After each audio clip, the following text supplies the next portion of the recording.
اعوذ باللہ من الشیطان الرجیم بسم اللہ الرحمن الرحیم۔ معزز خواتین و حضرات اور دین اسلام کی مقدس ماں و بہنوں، السلام علیکم ورحمۃ اللہ وبرکاتہ۔ امید کرتا ہوں آپ سب خیر و عافیت کے ساتھ ہوں گے۔ اللہ پاک ہم سب کا حامی و ناصر ہو۔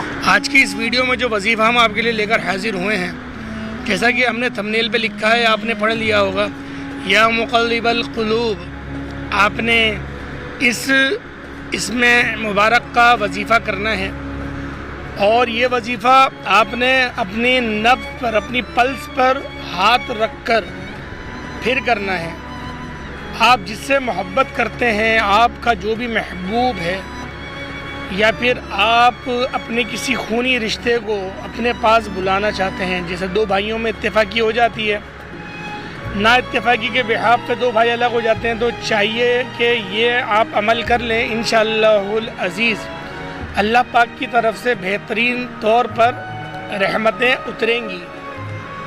اچھا میرے بھائیوں، یہ وظیفہ آپ کسی بھی دن کر سکتے ہیں، اس کی کرنے کی کوئی روک ٹوک نہیں ہے، اور میرے بھائیوں اس کو جائز محبت کے لیے بھی کیا جا سکتا ہے۔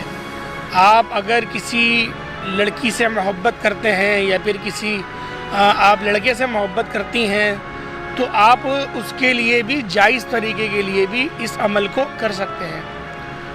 ناجائز عمل کے لیے نہیں کیا جا سکتا، اور کریے گا بھی نہیں، آپ کو نقصان ہوگا۔ چلیں مزید سننے سے پہلے آپ ہمارے چینل کو سبسکرائب کر لیں، نوٹیفیکیشن بیل کو بھی پریس کر لیں، تاکہ ہماری ڈیلی آنے والی جو ویڈیوز ہوں گی اس کا نوٹیفیکیشن آپ تک سب سے پہلے پہنچ سکے۔ چلتے ہیں اپنی ویڈیو کی طرف۔ میرے بھائیوں، یہ وظیفہ بہت ہی زیادہ چھوٹا بھی ہے، لیکن یہ ہے بہت طاقتور اور بڑا مجرب یہ عمل ہے، اور یہ روحانی وظیفہ ہے۔ میرے بھائیوں، اس کی روحانیت آپ کو میں بتا نہیں سکتا، کیونکہ اس میں بے شمار کی روحانیت ہے، لیکن بس میں آپ کو اتنا لازمی کہوں گا کہ آپ نے جائز محبت کے لیے یہ کرنا ہے۔ آپ جائز عمل کے لیے کریں، اس کو ناجائز عمل کے لیے ہرگز نہیں کریے گا، بے شمار نقصانات میں آپ لوگ پھنس جائیں گے۔ تو میرے بھائیوں، آپ نے سب سے پہلے مکمل طور پر باوضو ہو جانا ہے۔ باوضو ہونے کے بعد آپ دو زانو بیٹھ جائیں، جانماز بچھا کے دو زانو بیٹھ جائیں۔ دو زانو بیٹھنے کے بعد آپ نے نبی پاک صلی اللہ تعالیٰ علیہ وسلم کی بارگاہ میں درود ابراہیمی کا عطیہ کرنا ہے۔ آپ 11 بار درود ابراہیمی پڑھ لیں، 7 بار پڑھ لیں، یا 3 بار پڑھ لیں، وہ آپ کی مرضی ہے، لیکن میں آپ کو یہی کہوں گا کہ آپ 11 بار درود ابراہیمی پڑھ لیں۔ درود ابراہیمی پڑھنے کے بعد آپ اپنی نبض پہ ہاتھ رکھیں، اپنی پلس پر، آپ اپنی کلائی پہ ڈھونڈیں کہ آپ کی نبض جو ہے وہ کہاں ہے۔ میں اس والی نبض کی بات کر رہا ہوں جس پہ کینولا بھی لگایا جاتا ہے، اور اگر بلڈ نکالنا ہو تو اسی پلس کا استعمال کیا جاتا ہے، جس کی رگ ڈائریکٹ دل تک جاتی ہے۔ تو میرے بھائیوں، عموماً بہت آسان ہے اس پل کو ڈھونڈنا، اتنا کوئی مشکل بات نہیں ہے۔ آپ اپنی نبض ڈھونڈیں، اس کے اوپر آپ انگوٹھا رکھیں۔ انگوٹھا رکھنے کے بعد اپنی آنکھوں کو بند کر لیں۔ اپنی آنکھوں کو بند کرنے کے بعد آپ نے دھیان میں، تصور میں، اگر آپ کسی لڑکی کے لیے کر رہے ہیں، اس کی نکاح کرنا چاہتے ہیں، تو اس لڑکی کا آپ تصور کر لیں۔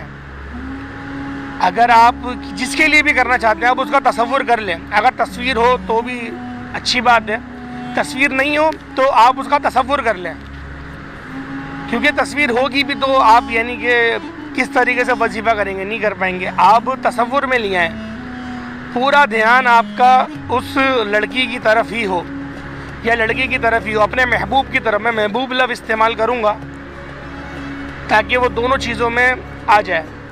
محبوب کا آپ نے تصور کر لینا ہے، اور تصور کر لینے کے بعد آپ نے ایک ہی بار پڑھنا ہے۔ آپ نے ایک ہی بار یہ تسبیح پڑھنی ہے اور پھونک مارنا ہے۔ پھر آپ دوبارہ اس تسبیح کو پڑھیں اور پھر پھونک ماریں۔ پھر آپ دوبارہ اس تسبیح کو پڑھیں اور پھر پھونک ماریں۔ ایسے آپ نے 33 بار پڑھنا ہے، پھونک مارنی ہے۔ یا مقلب القلوب، یا مقلب القلوب، یا مقلب القلوب۔ یہ آپ پڑھتے رہیں اور پھونک مارتے رہیں تصور میں لا کے، اور آپ کو ایسا لگے تصور میں آپ سوچیں کہ آپ اس کے چہرے پر پھونک مار رہے ہیں، اور پھر آپ اس کے بعد دوبارہ 11 بار درود ابراہیمی پڑھ لیں، اور پھر آپ دعا مانگیں اللہ پاک سے، اور دعا مانگنے کے بعد آپ اپنے دل پر دوبارہ پھونک ماریں۔ اچھا تصور میں آپ کا محبوب ہی ہونا چاہیے۔ اس طریقے سے آپ اس وظیفے کو مکمل کریں۔ یہ وظیفہ آپ 7 دن تک کے لگاتار کرتے رہیں۔ انشاءاللہ پہلی بار ہی کے کرنے سے ایک زبردست قسم کی بے چینی آپ کے محبوب میں داخل ہو جائے گی، اس کو چین ہی نہیں ملے گا، قرار ہی نہیں آئے گا آپ سے ملے بغیر، آپ سے بات کیے بغیر۔ سوال ہی پیدا نہیں ہوتا کہ اس کو قرار آ جائے، تڑپتی رہے گی مچھلی کی طرح۔ انشاءاللہ العزیز ایسا عمل میں نے آپ کو بتایا ہے۔ اگر آپ اپنے کسی خونی رشتے کے لیے کرنا چاہتے ہیں تو وہ بھی معافی مانگنے کے لیے آپ کے لیے حاضر ہو جائے گی یا ہو جائے گا، جو بھی ہوگا۔ آپ کا بھائی ہے، آپ کی بہن ہے، یا آپ کا کوئی دوست ہے، آپ جس کو کھونا نہیں چاہتے اپنی زندگی میں۔ بعض ایسے افراد ہوتے ہیں کہ آپ کھونا نہیں چاہتے ان کو، تو آپ ان کے لیے بھی اس وظیفے کو کر سکتے ہیں، لیکن جائز تمنا، بس یہ جائز کے لیے ہو سکتا ہے۔ آپ چاہتے ہیں کہ آپ کی بیوی آپ سے بے شمار محبت کرے، اور کبھی ہوتا ہے میاں بیوی میں بھی آپس میں ناچاکی ہو جاتی ہے، جھگڑا ہو جاتا ہے، تو شوہر کو چاہیے اس وظیفے کو کر لے۔ بیگم آپ کی خود ہی آپ کے پاس روتے ہوئے آئے گی کہ مجھ سے غلطی ہو گئی، میرے مجازی خدا مجھ سے غلطی ہو گئی، بس مجھے معاف کر دیں، کیونکہ مجھے سکون نہیں مل رہا آپ سے بات کیے بغیر۔ اور ایسا ہی ہوگا، اس کو سکون ملے گا بھی نہیں۔ یہ ایسا وظیفہ روحانیت سے بھرپور۔ امید کرتا ہوں آپ کو ہماری ویڈیو پسند آئی ہوئی ہوگی۔ اگر آپ کو وظیفہ سمجھ میں نہیں آیا، دوبارہ بیک کر کے جائیں اور دوبارہ سن لیں۔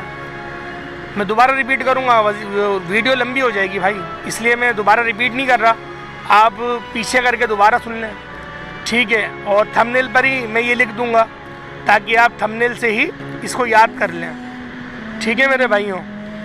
یا مقلب القلوب جو یہ تسبیح آپ نے پڑھنی ہے، یہ میں وہیں لکھ دوں گا، ٹھیک ہے نا بھائی؟ اور اگر آپ کو ویڈیو اچھی لگی ہے، ویڈیو کو لائک کر دیں، ہمارے چینل کو سبسکرائب کر دیں، نوٹیفیکیشن بیل پر بھی کلک کر دیں تاکہ ڈیلی آنے والی ویڈیوز کا جو نوٹیفیکیشن ہو وہ آپ تک سب سے پہلے پہنچ سکے۔ ہمیں اجازت دیں۔ السلام علیکم ورحمۃ اللہ وبرکاتہ۔